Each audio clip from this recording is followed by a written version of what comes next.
Rickshaw रुक गया और मैं अपने घर के सामने खड़ा हो गया। मेरा घर, मेरा वह घोंसला अब भी उसी जगह मजबूती से खड़ा था। मैं जूही और अवनी के साथ दरवाजे के सामने खड़ा था। मैंने कांपते हाथों से घर का दरवाजा खटखटाया।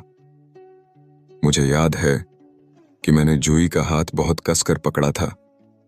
मैं अपने मन का बांध न तोड़ने के लिए खुद से लड़ रहा था। मैं अपने आप से लड़ ही रहा था कि दरवाजा खुल गया। दरवाजे के एक तरफ मैं था और दूसरी तरफ मां थी।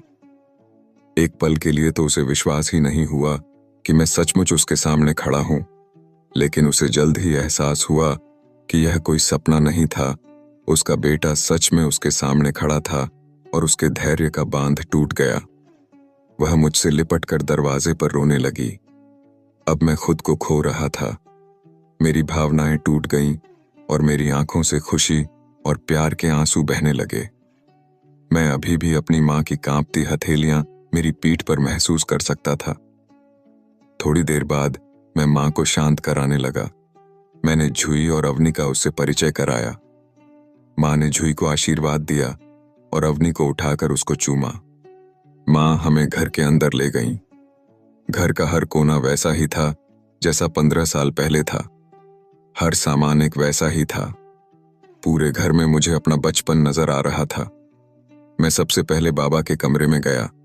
जैसे जैसे मैं बाबा के कमरे की ओर बढ़ा, हर कदम के साथ मेरे दिल की धड़कन बढ़ती गई। जूही ठीक मेरे पीछे थी। मैं दरवाजा खोलने की हिम्मत जुटाते हुए कमरे के सामने खड़ा हो गया। मैंने पीछे मुड़कर अपनी मां की ओर देखा तो वह अवनी के साथ मेरे कमरे की ओर आ रही थी। मुझे नहीं पता कि मां अवनी को लेकर मेरे कमरे में क्यों जा रही थी। मैंने बाबा के कमरे का दरवाजा खोला। कमरे में कोई नहीं था। मां नीचे आई और हमें बताया कि पिताजी ऊपर वाले कमरे में हैं। मैं इस बात से बिल्कुल हैरान था। मां ने बताया कि जब से मैंने घर छोड़ा है, बाबा रोज मेरे कमरे में जाते थे और घंटों बैठे रहते थे। जितना वे मुझसे नाराज थे, उतना ही वे मुझे याद करते थे। वे भी बच्चे का वियोग सहन नहीं कर सके। ये सब सुनकर मेरी आंखें गीली हो गईं। मैंने कभी सोचा भी नहीं था कि मेरे पिता, जिनसे मैं बचपन से इतना डरता था, वे मुझसे इतना प्यार कर सकते हैं। असल में यह मेरी गलती थी। मैंने कभी उन्हें समझने की कोशिश नहीं की।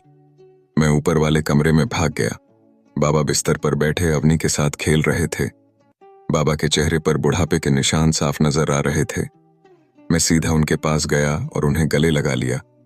मेरे आंसुओं ने उसके कंधे को गीला कर दिया। बाबा ने अपने हाथों से मेरी पीठ थपथपाई। मैं उन पीठ थपथपाने